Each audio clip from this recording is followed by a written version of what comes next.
Hello everybody, it's Nathanial here from Bibby Consulting Group. Welcome to our webinar, and we've got a special guest with us today who's a good friend of mine. We've known each other since way before I started my business.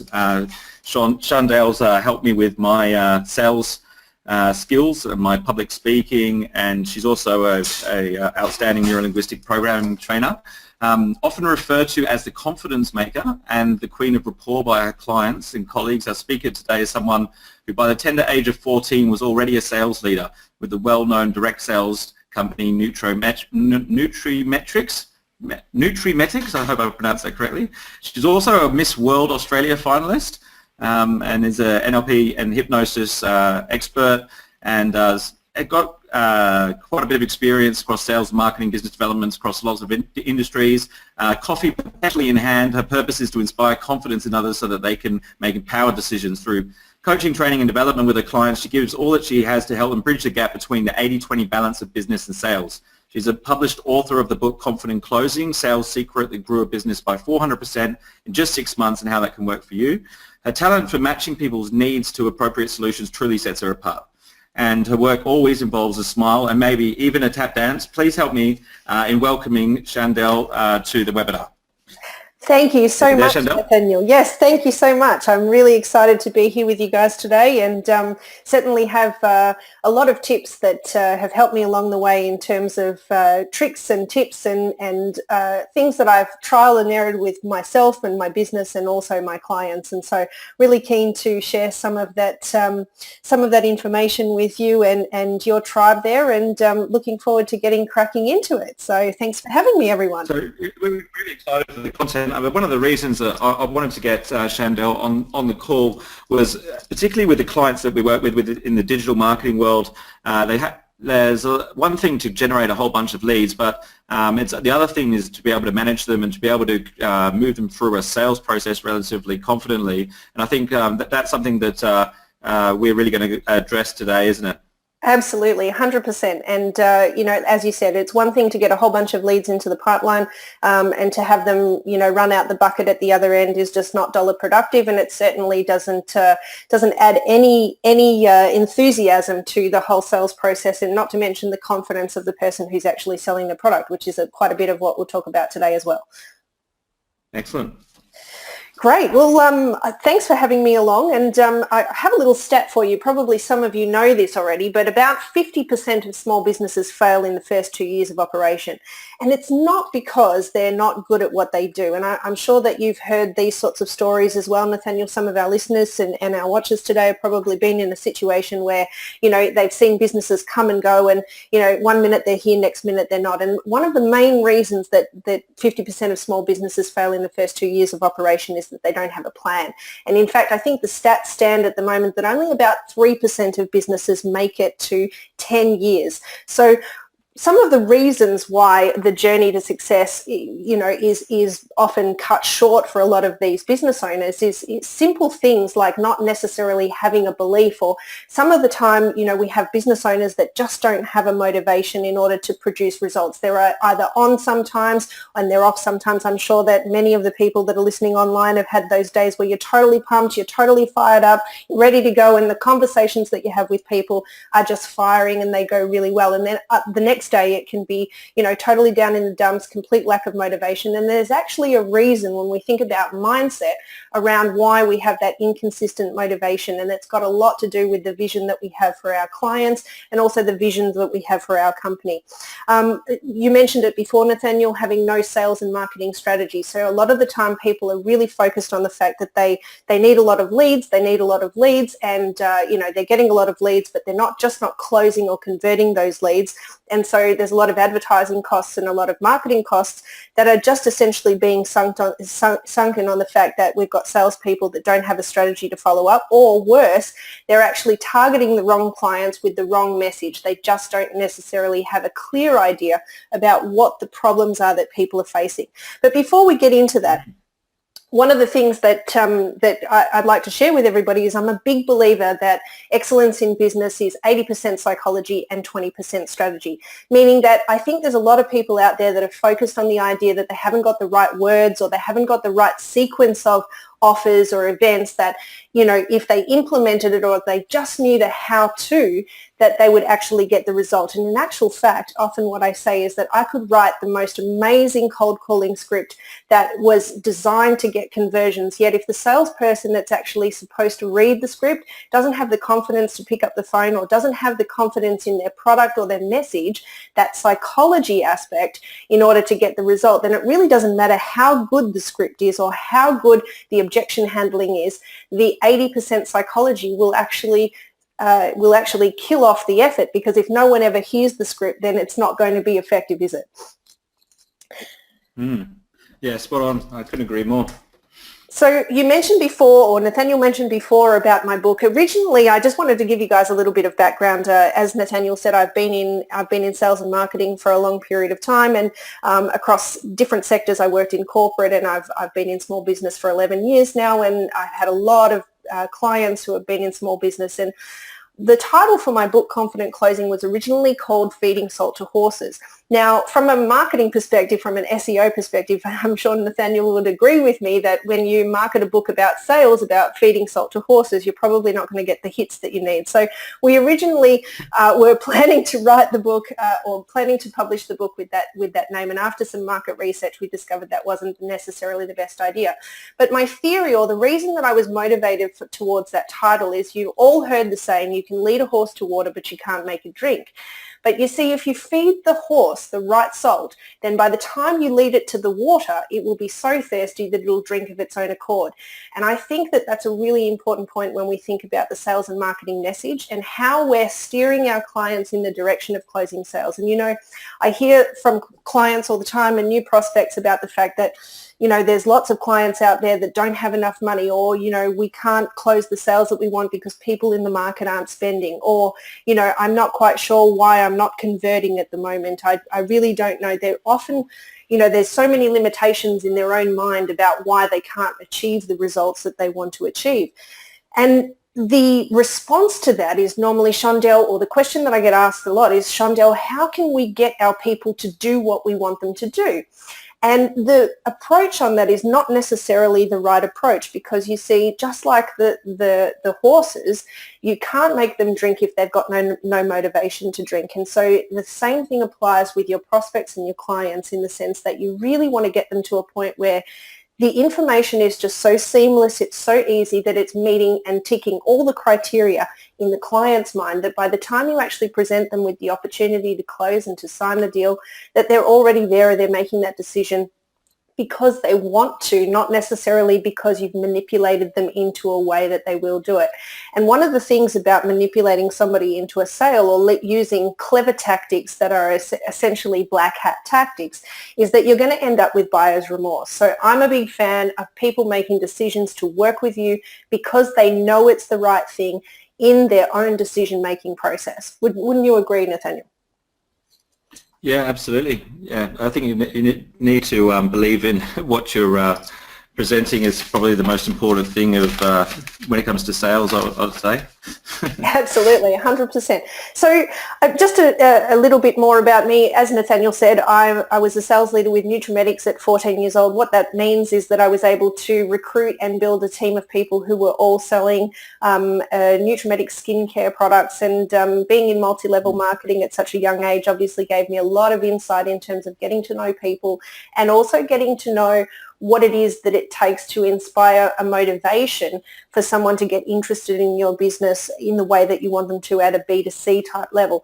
And as you mentioned before, I've been in business-to-business sales in corporate. I've seen over 500 clients in a business sense and in a therapy sense, utilizing the techniques of neuro-linguistic programming.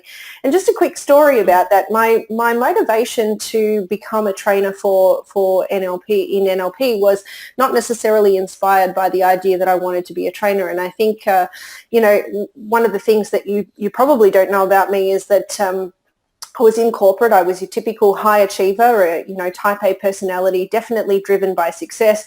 And, I was doing pretty well in terms of climbing the corporate ladder in my early 20s. I was on a 6-figure salary, and I had lots of really great experiences in terms of meeting great people, having great mentors, and having access to a lot of resources that people my age at that time wouldn't have necessarily had resources for, or access to those sorts of resources. And one of the things that I found constantly was that I would achieve a certain result, and I was always looking at what was wrong with the result that I'd produced as opposed to what was right about it. And so one of the things that happened over time was that, and I'm sure some of you that are listening have, had days where, you have that moment where you sort of beat yourself up and you think, oh, I should have done more, or I could have done more. And then all of a sudden, you get that motivation spark up again, you jump back up on the horse and you go 100 million miles an hour to produce results. And I used to call it, swan management, because the swan was gliding across the top of the water, and then underneath the legs were going at 1,000,000 miles an hour trying to produce those results. And so while I had some really great success, there was always an underlying kind of element of, is this enough? Am I really achieving everything that I can achieve? And over time, over a period of time, that actually led to what a lot of people call a professional burnout, or, some people like to refer to as a nervous breakdown. And one of the things that inspired me to, get back on with my journey after experiencing, quite a severe bout of depression, and I was actually, really struggling with my mental health, was I remembered a mentor of mine had once told me, a guy that I was mentored by at KPMG had once told me about this science or this technology called neuro-linguistic programming, and it's all about how people communicate, how they make decisions, and what makes one person do one thing and react in a certain way compared to another person who's presented with the same set of circumstances and yet relate in another way. And I was fascinated by the idea and the psychology of what made people do what they do, because you see, being in sales, it's all about people, and it's about understanding the needs of others and being able to match your products and services to those needs. So I was really, really inspired by this, and it just so happened that I ended up into an introductory training, which started my journey in learning about people. And I took the skills that I learned from my NLP practitioner training, which I now teach. We have a lot of graduates that come along and take the program because they're inspired by the same thing. And I took the learnings and I took them back into corporate. And that was when we grew a business by 400% in 6 months. And the book, Confident Closing, Sales Secrets That Grew a Business by 400% in 6 months and How They Can Work for You, was actually inspired by the work that I did with this company that I was hired by. I was a national business development manager, and we had a strategy. My KPI that was set was actually to grow the business by 100% within a 12-month period for myself and my team. And I had to lead and inspire them to do so with a strategy that would help them convert. And what we actually were able to do was to take the techniques, some of which I'll share with you today in this call, that we would put them into a strategy, and the team actually rolled them out, and we actually grew the business by 400% in 6 months. And the other story that's not normally told is I actually almost did myself into a redundancy because the company wasn't necessarily expecting that kind of growth over that period of time in such a short space. But so obviously after we commenced the journey with Life Puzzle, I was really inspired to share a lot of these skills with people that I knew had really great products and services, yet they just didn't know how to communicate that in a way that was authentic, that was with integrity, and that didn't make them or leave them feeling like sleazy salespeople. And that's one of the common objections that I get these days, guys, is that, a lot of people have a lot of belief in their product, a lot of passion, particularly in service-based businesses. I'm sure that there's a lot of technicians out there that you probably were motivated to start your business based on a passion that you had for some sort of industry or something that you wanted to get into because you wanted to help people, or maybe it was something that you already had a lot of skills and talent in, and yet no one ever taught you how to build value and present your message in a way that you could congruently ask for money for in return. So can you tell us what the Fire the Itty Bitty Shitty Committee means?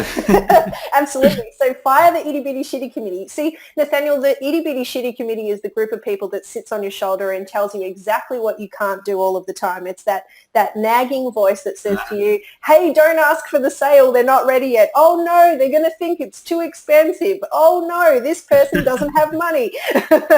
So those are the kinds of objections that, see, we have a couple of types of objections. We have the objections from the client. They have information. We're going to talk a little bit more later in the call about what objections are and how to handle them effectively.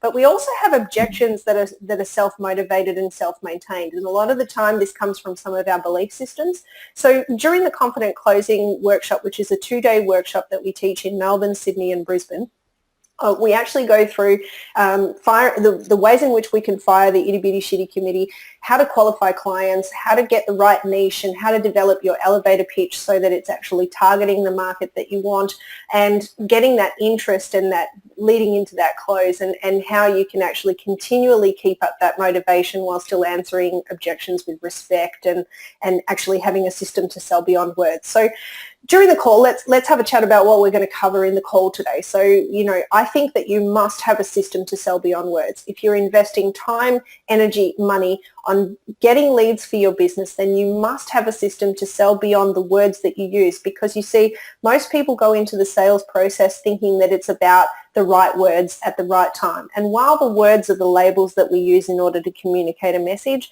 if we don't have a consistent system that we use in order to follow up our clients and to really be targeting what they need, then our message gets muddled from client to client, and our perception in the marketplace actually changes quite consistently. And you would agree with that, I'm sure, Nathaniel, in the work that you do with your clients. Yeah, absolutely. And there's a lot of correlations between these 3 points and what works on social media when it comes to your marketing. We all believe in scalable systems and giving value as opposed to promotions. And of course, social media is not about you, it's about your audience, which, is still a lot of companies are getting wrong. They're still you've got real estate agencies that still post 20 listings a month on their social media pages instead of actually content that I guess their followers want to read consistent basis. So I think marketing and sales are becoming more closely aligned, I'd say. Yeah, absolutely. And it brings us to the next point, which is, value is not a discount. I think that you're absolutely right in terms of what you're saying. Social media, the way that people perceive what their audience wants, if somebody has a belief system that, people haven't got the funds to invest, the budget to invest, or if they've got limitations around, how much people see value in their product, then their go-to is usually to start discounting their prices. And I've got to tell you, 5% off something is not necessarily, attractive to a buyer. What's really attractive to a buyer is where they find value and what is value to them. So, it's not always about money. And I think that's one of the major limitations I see with my clients when they first come to me. There's a lot of belief systems around, what money people have access to, which is normally linked to the person's own beliefs about money and what's available to them. And the next thing, of course, is that it's not about you. A lot of the time we see it unconsciously. People will actually sell to their prospects the way that they would like to be sold to. And it's just one of those tricks that the unconscious mind has, which is about the fact that, we actually take the world quite selfishly. So we believe that our values are the values of everybody else. We believe that, what we perceive to be the objection is what the other person will perceive the objection as.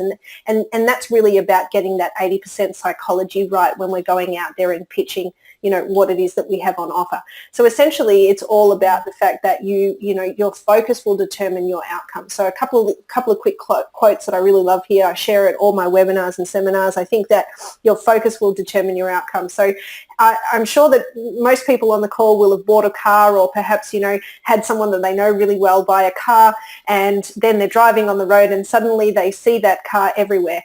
And that's actually responsible for, or the reason that happens is because we have this thing called the reticular activating system, which is the part of your brain that sort of focuses on what it thinks you you want to see. It's like a bias. And so when you first buy a car, suddenly you see it on the road everywhere. And it's not that they weren't there before. It's actually that your focus now, it's in your awareness because that's something that's important to you or it's relevant to you.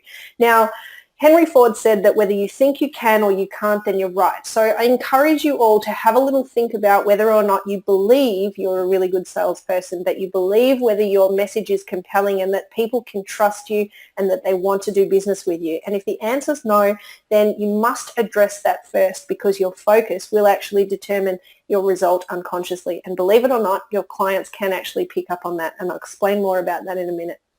The next one is, of course, by Michael Caine, who's an Australian television. He was interviewed on an Australian television show about the secret of his success, and he says, I have a policy. I never listen to anyone explain why they can't do something. He added that he didn't want to be convinced by them. So later we'll talk a little bit about your circle of influence and whether or not that's supporting some of your business goals.